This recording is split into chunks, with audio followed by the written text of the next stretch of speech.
بسم اللہ الرحمن الرحیم وما ارسلنا من رسول الا لیطاع باذن اللہ صدق اللہ العظیم وصدق رسولہ النبی الکریم الامین ونحن علی ذلک لمن الشاہدین والشاکرین والحمد للہ رب العالمین ان اللہ وملائکتہ یصلون علی النبی یا ایہا الذین آمنوا صلوا علیہ وسلموا تسلیما الصلاۃ والسلام علیک یا سیدی یا رسول اللہ وعلی آلک واصحابک یا حبیب اللہ الصلاۃ والسلام علیک یا نبی اللہ وعلی آلک و اصحابک یا حبیب۔ سارے حضرات درود شریف پڑھیے، سارے حضرات۔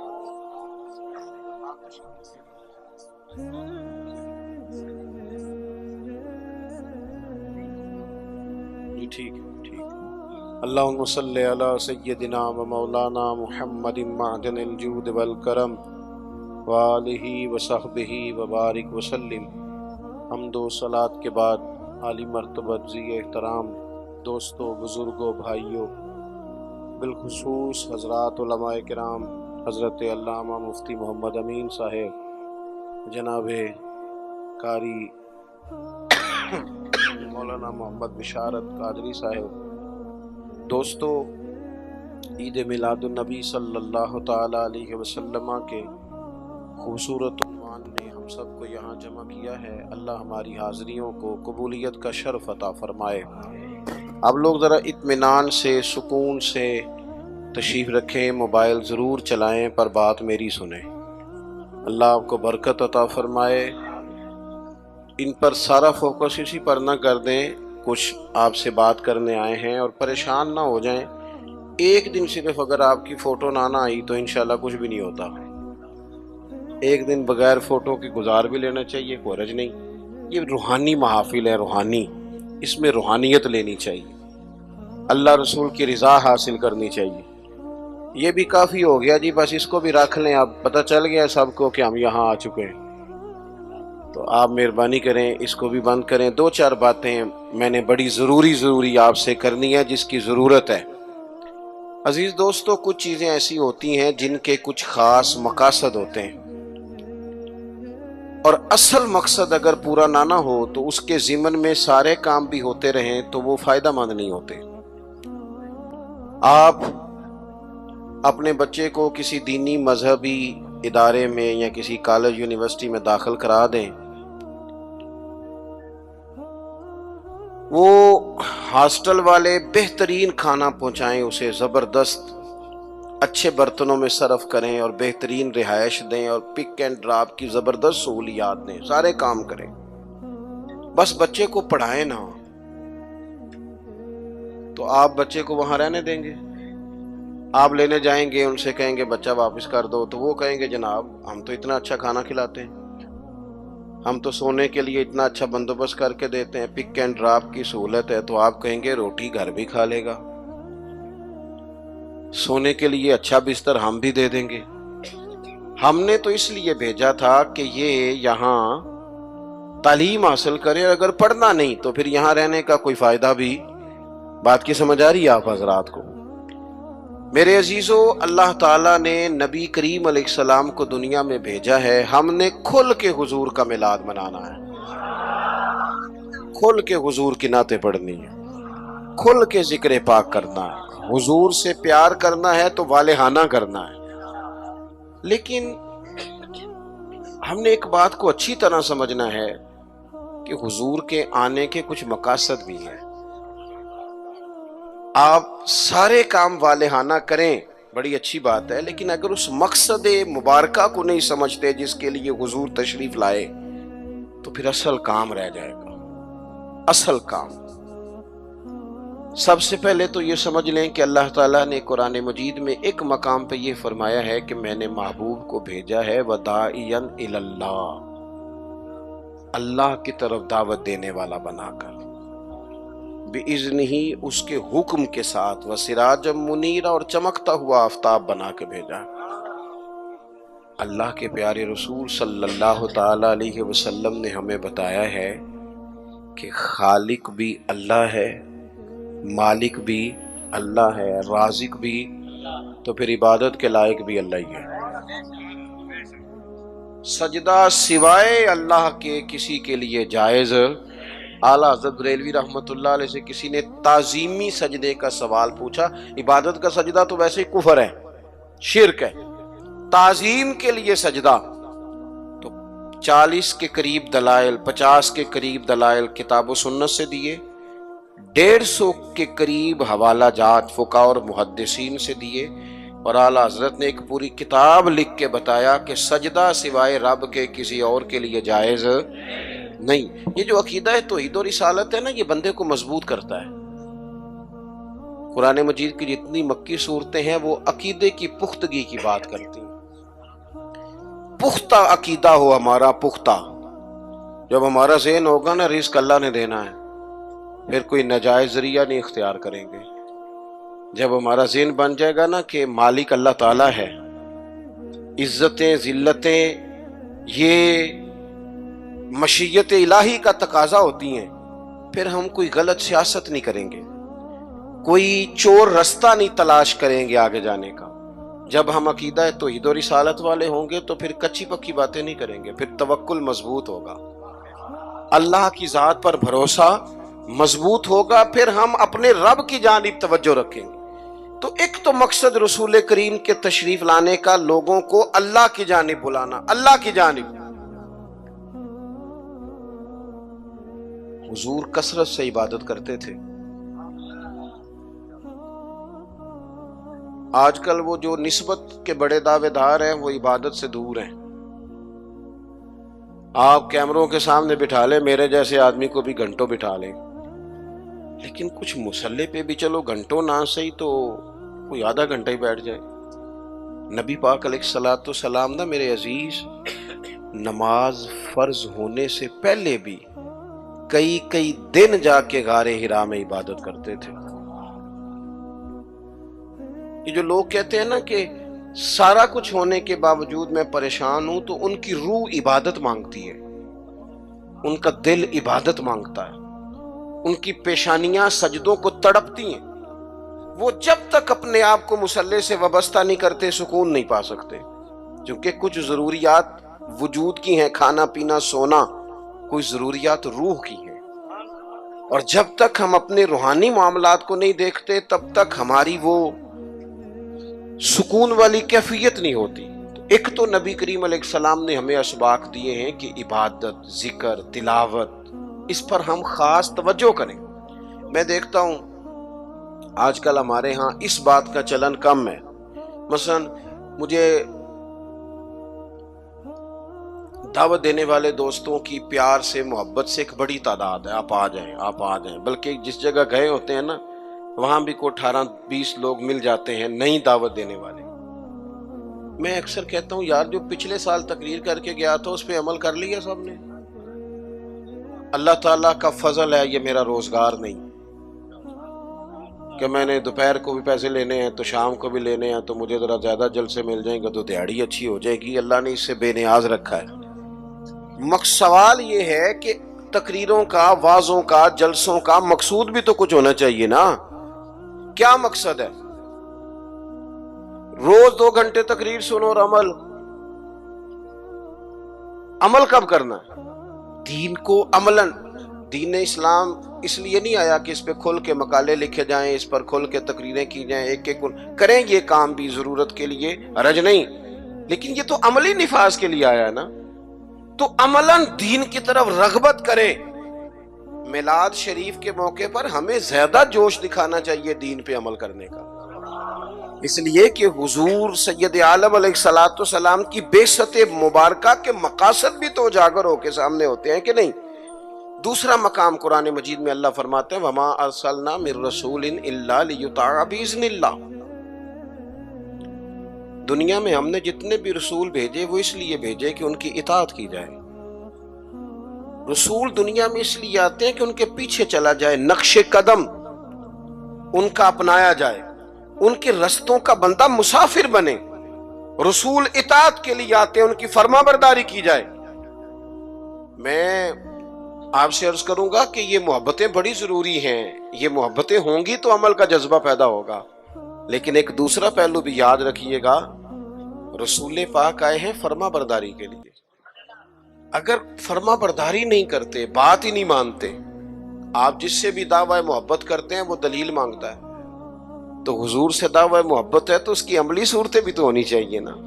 ہر پیغمبر اس لیے آئے کہ ان کی فرما برداری کی جائے، اطاعت کی جائے، اور اگر کوئی میرے نبی پاک کی فرما برداری کرے پھر تو اس کا انداز ہی نرالا ہے۔ قل ان کنتم تحبون اللہ فاتبعونی یحببکم اللہ، فرمایا محبوب ان سے فرما دیں اگر رب سے محبت کرنا چاہتے ہیں تو آپ کی غلامی کریں، ملے گا کیا؟ اللہ خود ان سے محبت فرمائے گا، خود ان سے محبت۔ صحابہ کرام کے اندر نا حضور سے پیار کا جذبہ بھی والہانہ تھا، والہانہ۔ نبی کریم، وہ آج کل کچھ لوگوں کو یہ بھی غلط فہمی ہوتی ہے نا جی، مروج دکھائیں، اس کا حکم ہے، حکم ہے، یہ بھائی نہیں، آپ یہ بتائیں۔ تو میں کہتا ہوں حضور نے حکم دیا تھا کسی صحابی کو کہ میں کلی کروں تو میرے منہ سے نکلا پانی چہرے پہ مل لینا؟ حکمن کہا تھا کسی کو کہ میرے ناک سے بلغم نکلے تو چہرے پہ مل لینے؟ کہا تھا، لیکن وہ ملتے تھے کہ نہیں ملتے تھے؟ والہانہ پن تھا، حضور کے ساتھ پیار تھا، والہانہ شوق تھا، لیکن جس طرح پیار والہانہ کرتے تھے نا، والہانہ، اس طرح بات بھی والہانہ ہی مانتے تھے، بات بھی، پیار ہم بھی والہانہ کرتے۔ ہمارے ہاں کہتے ہیں نعرہ لگاؤ، پھر زور سے لگاؤ، پھر دونوں ہاتھ کھڑے کر کے لگاؤ، پھر جناب اس طرح کر کے لگاؤ، یہ ساری باتیں ٹھیک ہیں، یہ والہانہ پن ہے، اچھی بات ہے، لیکن یہ بھی تو بتائیں کہ حضور کی بات بھی والہانہ مانتے ہیں؟ ہمارے ہاں لیت و لالہ ہے، گنجائش ہے، دیکھ لیں گے، کر لیں گے، شریعت کی رخصت پر عمل ہے، یہاں گنجائش مل گئی تو لے لو، یہاں مل گئی تو لے لو۔ صحابہ تو بات بھی والہانہ مانتے تھے۔ حضور جمعے کا خطبہ دے رہے ہیں، ایک شخص اٹھ کے کھڑے ہو گئے، اللہ کے محبوب نے فرمایا بیٹھ جاؤ۔ ایک صحابی اس کونے میں تھے ابھی مسجد کے قریب، ان کے کان میں آواز گئی بیٹھ جاؤ، وہ وہیں بیٹھ گئے۔ ایک اس کونے میں تھے، ہمیں واضح احکامات دین کے مل جائیں تو اس میں بھی گنجائش ڈھونڈتے، اس کونے میں تھے، کانوں میں آواز گئی بیٹھ جاؤ تو وہ وہیں بیٹھ گئے۔ اس کونے میں تھے ایک، ان کے کان میں آواز گئی وہیں بیٹھ گئے۔ اللہ کرے کہ آپ موبائل تھوڑے کم چلائیں اور میری بات زیادہ سنیں، دعا کیے آمین تو کہہ دینا، چلو دعا میں تو شامل ہو جائے نا۔ اللہ تعالیٰ دعائیں تو کرنی چاہیے نا، اللہ قبول فرماتا ہے اپنے بندوں کی دعا۔ دوست، واضح حکم ملنے کے باوجود بھی لوگ، واضح احکامات کے باوجود بھی اس میں لوگ گفتگو کرتے ہیں، کل پرسوں ترسوں کا نام لیتے ہیں۔ حضور نے مطلق کا نام نہیں لیا، جس کے کان میں آواز گئی وہیں بیٹھ گیا۔ یہ وہ نظارے ہیں جو زمین نے دیکھے ہیں، آسمان نے دیکھے ہیں۔ اتنی وارفتگی حکم ماننے میں، اتنی وارفتگی، بیٹھ گئے۔ تکمیل جمعہ پر محبوب نے فرمایا آپ کہاں تھے؟ یا رسول اللہ صلی اللہ تعالی علیہ وسلم، وہ آپ کا حکم آیا تو میں اسی کونے میں بیٹھ گیا تھا۔ آپ کہاں تھے؟ حضور حکم ملا تو اس کونے میں بیٹھ گیا۔ آپ کہاں تھے؟ حضور حکم ملا تو میں اس کونے میں بیٹھ گیا۔ تو کریم فرمانے لگے نہ آپ سے کہا تھا، نہ آپ سے کہا تھا، نہ آپ سے کہا تھا، میں نے تو ان سے کہا تھا۔ کر یا رسول اللہ اپنے نام تو نہیں نہ لیا، سانو تے قید سجن دا گہنا ہے، او جینج رکھے اونج رہنا ہے۔ یا رسول اللہ آپ نے نام نہیں نہ لیا، حکم مل گیا بیٹھ جاؤ تو لہذا بیٹھ جاؤ۔ بات ماننا، ہمارے ہاں نا آج کل پیری مریدی بھی اسی کا نام ہے، نذرانہ بھی وقت پہ دو، دعوت بھی مرید کرتے ہیں جتنی مرضی آپ کو، روز کہو تو روز کھانا کھلاتے ہیں۔ آپ ان سے کہو کہ جناب میں آ رہا ہوں تو وہ تیار ہیں، پھول بھی لے کے کھڑے ہیں، لیکن اگر ان سے کہو بات مانو، پھر وہ کہنے تسی دعا کرو، ہے نا جی، نماز پڑھا کرو، کہتے دعا کرو۔ کمال ہو گئی ہے بھائی، آپ باقی سارے معاملات کے لیے آپ پورے تیار ہیں، اور یہ جو فرما برداری ہے، یہ جو بات ماننا ہے، وہ کس نے ماننی ہے؟ وہ جس پر آپ کے شیخ نے، مرشد نے گھنٹوں تقریریں کی، وہ باتیں کس نے ماننی؟ کسی اور نے؟ کیا مانا ہے اس بات کا؟ کوئی گورکھ دھندا ہے کیا؟ آپ نعرے لگائیں، دعوی محبت کریں، اور جو ان کا اصل کام ہے، دیکھو وفادار وہ ہوتا ہے جو مشن کا ساتھی ہو. جو مشن کا ساتھی نہ ہو وہ ٹھیک ہے. پھر میرے ایک سنگی ہیں، مجھے ایک دن بڑی محبت سے کہنے لگے کہ جناب کھانا نہیں کھاتے آپ ہمارے گھر، کھانا ضرور کھائیں، ایک دن ضرور آ جائیں. میں انہوں نے آکھے یار تو آنا میرے نال رل کے 4 دن کو دین دا کام کرا. کہنے لگا نہیں وہ ٹھیک ہے کھانا. میں کہ کھانا تو یار ہر ہوٹل تو لب جاتا ہے، وہ تو چلو اللہ توفیق دیتا ہے، کوئی زیادہ اچھا کھا لیتا ہے، کوئی تھوڑا سادہ کھا لیتا ہے. روٹی تو جس کو اللہ تعالیٰ نے صحت دی ہے اسے روٹی مشن حسن ہے، ڈیوٹیاں ذمہ داریاں اصل ہیں. اور کھانے یہاں کوئی من پسند کھانے دنیا میں آئے ہم؟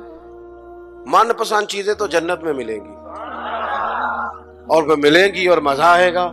ہمارے بزرگ تو فرمایا کرتے تھے زمین کے اوپر کام، نیچے جا کے آرام. یہاں کوئی کام کریں، کوئی ڈیوٹی کریں، کسی ذمہ داری کا اظہار کریں، کوئی خدمت سر انجام دیں، وہ خاص سطحی چیزیں اس سے باہر نکلیں. نبی کریم کی بات مانے والہانہ انداز، والہانہ. حضور علیہ السلام نے جس مشن کے لیے پتھر کھائے، جس مشن کے لیے حضور طائف گئے، جس مشن کے لیے حضور نے ہر دشمن کو معاف کر دیا کہ لوگ مسلمان ہو جائیں، دیندار ہو جائیں، امت اس مشن کے لیے کیا کام کرتی ہے، کیا ڈیوٹی کرتی ہے؟ کبھی دل میں تکلیف ہوئی ہے کہ آپ تجربہ کر لیں، سارے لوگ عید کی نماز پڑھنے بھی نہیں آتے، اس لیے کہ کچھ ایسے ہوتے ہیں جن کی ساری رات دکان کھلی رہتی ہے اور سویرے سو رہے ہوتے ہیں. کچھ کہتے ہیں میں نے وعدے کیے ہوئے ہیں وہ میں نے پورے کرنے ہیں. عید کی نماز بھی سارے پڑھنے، لیکن رش اتنا ہوتا ہے کہ مسجدیں چھوٹی پڑ جاتی ہیں. اس کا مطلب یہ ہے اگر ساری مسلمان امت نمازی ہو جائے تو نئی مسجدیں بنانی پڑے، لیکن آپ باقی سارے کام کرا لیں، شوق سے کر دیں گے. بھائی سجدے کا بھی ذوق پیدا کرو. حضور کی فرما برداری اصل ہے. تیسرا مقام قرآن پاک کا، قرآن مجید نے کہا کما ارسلنا فیکم رسولا منکم یتلو علیکم آیاتنا، جیسا کہ ہم نے تمہیں میں سے تمہیں ایک رسول دیے ہیں جو تم پر ہماری آیتیں پڑھیں گے، وَيُزَكِّيكُمْ، اور تمہارا تزکیہ کر دیں گے، تمہیں پاک صاف کر دیں گے. نبی پاک کی تعلیمات یہ ہیں کہ تو ظاہری طور پر بھی بڑا صاف ستھرا ہو. حضور نفاست کو پسند کرتے، صفائی کو محبوب رکھتے، خوشبو کا استعمال کرتے، مسواک کو محبت سے استعمال کرتے، ظاہری صفائی بھی. اور ترمذی میں موجود ہے، حضور نے فرمایا اے انس بن مالک میرے بیٹے، ہو سکے تو صبح اس حال میں کرنا کہ تمہارے سینے میں کسی کا بغض نہ ہو. فرمایا یہ میری سنت ہے، اور جس نے میری سنت سے محبت کی اسی نے مجھ سے محبت کی. نیرے دانت صاف کرنا ہی سنت نہیں، دل صاف کرنا بھی سنت ہے. باطن بھی صاف ہونا چاہیے، انسان کے اندر سے ساری بیماریاں نکل جائیں. عزیز دوست، تزکیہ ہو، حسد سے خالی ہو سینہ، بغض سے خالی ہو. یہ جو روحوں پر بوجھ ہوتا ہے یہ حسد کا ہوتا ہے، یہ باطن پر دھبا ہوتا ہے یہ عداوت کا ہوتا ہے.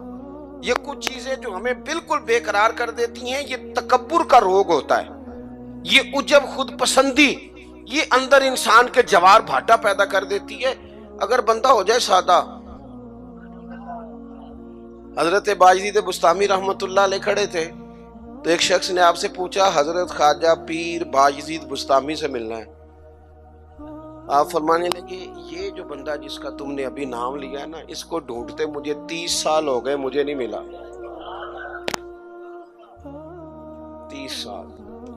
یہاں بیچارے نقیب ان کی کلاس لگ جاتی ہے اگر وہ لقب تھوڑے بیان کریں تو لسٹوں میں لکھ کے دیے جاتے ہیں، یہ نام نہیں لیا، یہ نام نہیں لیا، فلانے چودھری کا نام رہ گیا، فلانے کا رہ گیا، فلانے کا. وہ چھوڑ دیں بھائی، یہ تو حضور کی تعریف کی محفل ہے. اس میں باقیوں کی تعریفیں کدھر سے آ گئی؟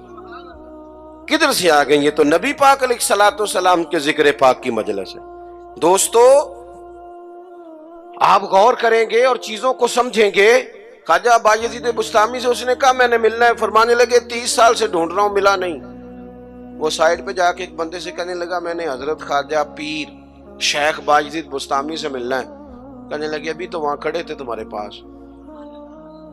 کہنے لگا میں نے تو پوچھا ہے۔ کہنے لگے اصل میں یہ جو تم نے لائن لگائی ہے نا القابات کی، یہ وہ مانتے نہیں اپنے آپ کو، نہ حضرت، نہ خواجہ، نہ پیر، نہ صوفی، وہ تو نیرا بایزید کہتے ہیں، اور اس میں بھی کئی دفعہ روتے ہیں رب کی بارگاہ میں۔ تو یہ جو القابات تم نے لگائے ہیں نا، ہمارا تو جناب بڑا عجیب منظر ہے۔ تو تزکیہ کے لیے حضور آئے، پھر فرمایا وَيُعَلِّمُكُمُ الْكِتَابَ وَالْحِکْمَةَ، حضور تمہیں کتاب سکھائیں گے، حکمت سکھائیں گے۔ حضور قرآن سکھانے آئے، نبی کریم کیا سکھانے آئے؟ آپ بنے انجینئر شوق سے، آپ لیکچرار بنے شوق سے بنے، لیکن ساتھ قرآن پاک کے قاری بھی تو بنے نا، قرآن پاک کو سمجھنے والے بھی تو بنے نا۔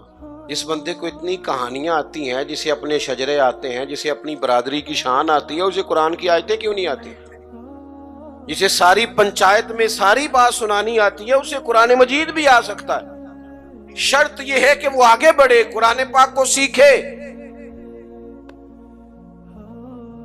ہم نا کچھ کام ہم نے بچوں کے ذمہ، میرے پاس ایک صاحب بچہ لے کے آگے کہنے لگے دعا کریں یہ پڑھ جائے، تو میں نے کہا آپ بھی کو 100 سال کے نہیں ہو گئے، میں دعا کرتا ہوں آپ دونوں ہی پڑھ جائیں،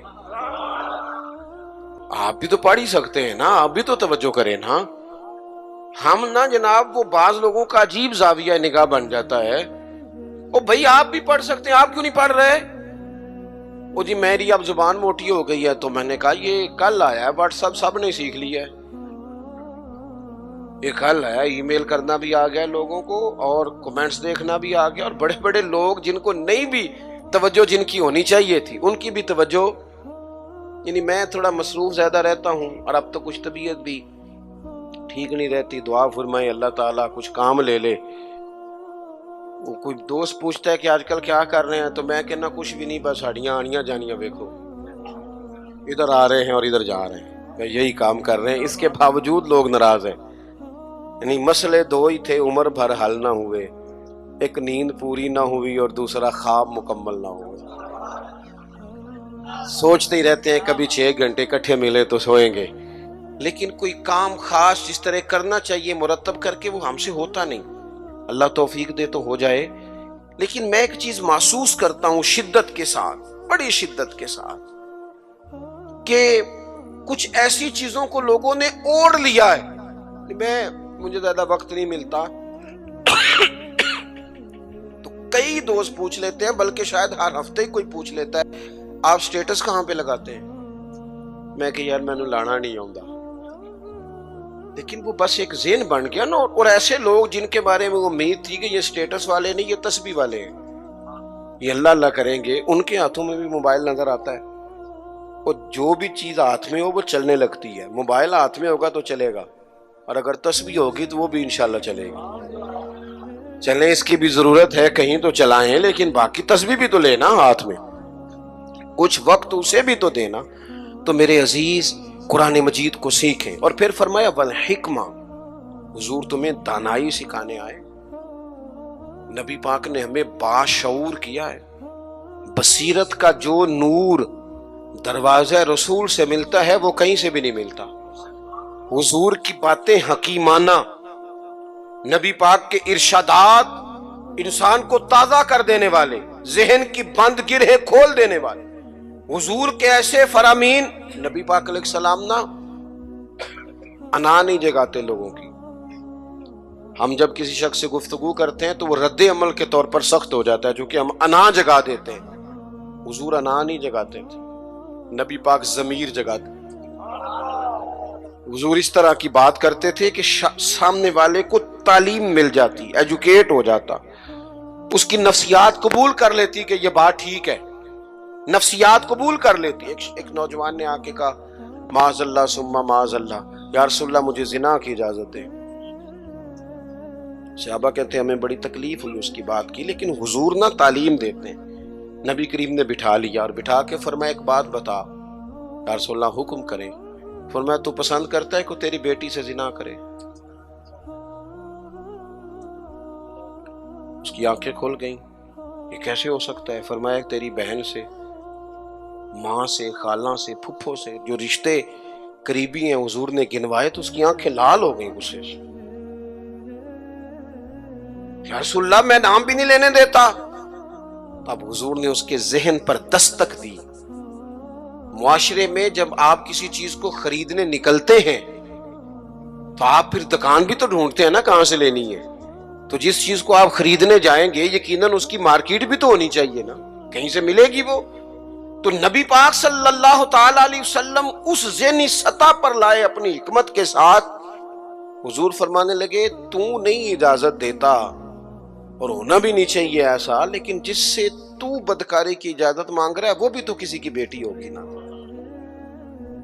وہ بھی تو کسی کی بہن ہوگی۔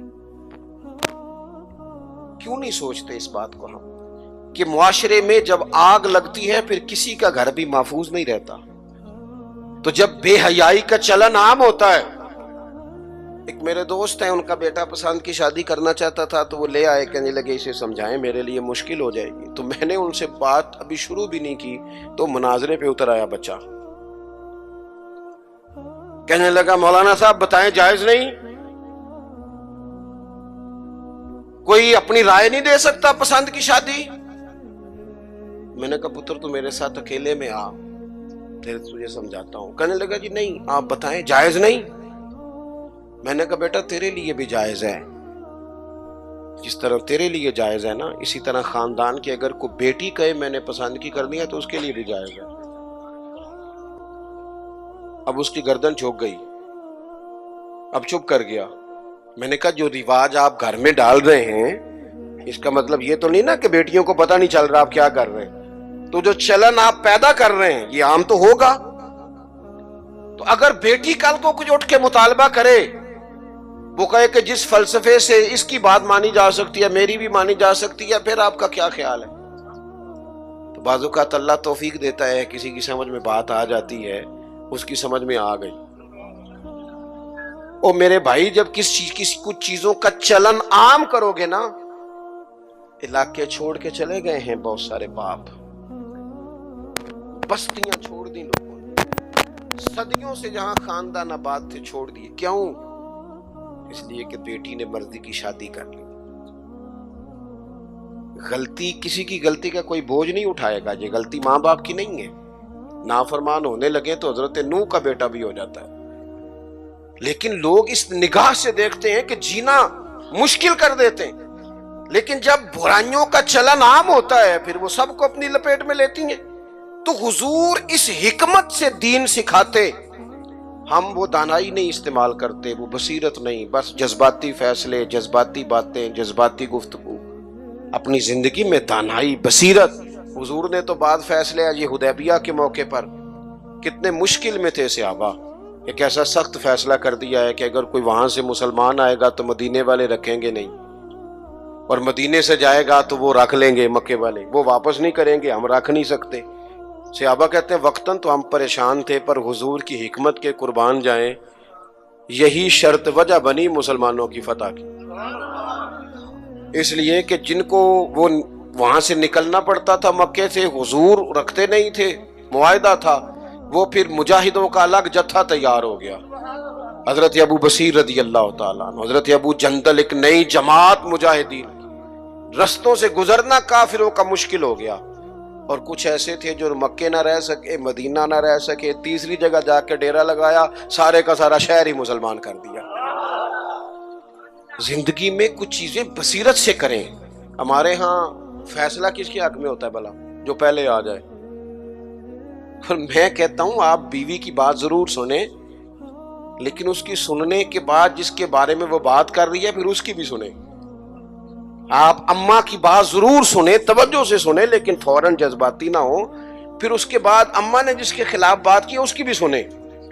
دو طرفہ بات سن کے کہ کس طرح کے منصف ہیں زمانے میں، ایک بات سنتے ہیں اور اسی طرف ہو جاتے ہیں دانائی سے، اور آخر میں فرمایا وَيُعَلِّمُكُم مَّا لَمْ تَكُونُوا تَعْلَمُونَ، جو تم نہیں جانتے تھے وہ سارا میرے رسول تمہیں سکھاتے ہیں۔ نبی کریم نے نا اپنی امت کو تعلیم کے ہر پہلو سے آگاہ کیا، ہر پہلو سے۔ ہمارے پاس ذخیرہ ہے احادیث کا، اور قربان جائیں کچھ باتیں ایسی ہوتی ہیں جو بندہ کبھی پڑھ لینا تو لطف دے دیتی ہیں، لطف۔ مجھ سے ایک دفعہ ایک دانشور نے پوچھا کہ جناب کوئی ایک بات اس پہ زندگی گزاری جا سکے، ایک نوجوان تھے۔ میں نے ان سے کہا کہ میرا تو خیال ہے اس ایک حدیث پر پورا ملک سنوارا جا سکتا ہے، ایک پر، اور آتی بھی ہے ہم سب کو، شرط عمل کرنا ہے۔ حضور نے فرمایا مومن وہ ہے جو اپنے لیے پسند کرے وہی بھائی کے لیے پسند کرے۔ لو اس حدیث پہ عمل کر لو۔